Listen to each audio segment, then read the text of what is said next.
Bizni shogirdlar bugun bir tirikchilik qilamiz, foyda qilamiz deb mashina olib qolishibdi. 2005-yil ekan. Mashinani $2100 ga o'zlari olib qolishibdi. Durbijon kel. Bitta like bosib qo'yasizlar, bizni shogirdimiz bo'ladilar. Ana foyda qilib boyib ketaman deb o'ylabdi qani, necha pulga qo'yib bering. Ustoz, sotaylik qo'yib bering degan uchun da qo'yib beryapman, xudo xolasa, inshaalloh. Necha pul qo'yamiz, Durbijon? Endi o'zingiz bilib qo'yavering. Necha pul qo'ying? $4000 qo'yib bering. Yo'q. Bir 1850 dollar foyda qilasan. Yo'q aka. Necha pul qo'yib bering?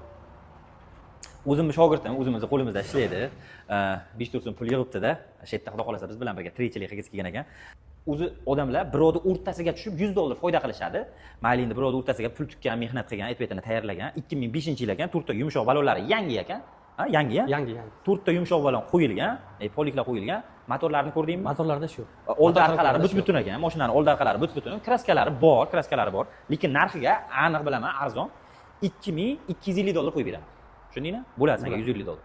Endi odamlar birovni o'rtasiga tushib $100 foyda qiladi. Mayli $200 emas, $150 shogirdimga qoladi. $2100 ga olgan, $2250 ga xaridorlar bo'lsa, pastdagi raqamlarga telefon qilib, mashinani bemalol baraka qilishlari mumkin. Bunaqa shanslar, bunaqa imkoniyatlar faqat endi bo'ladi.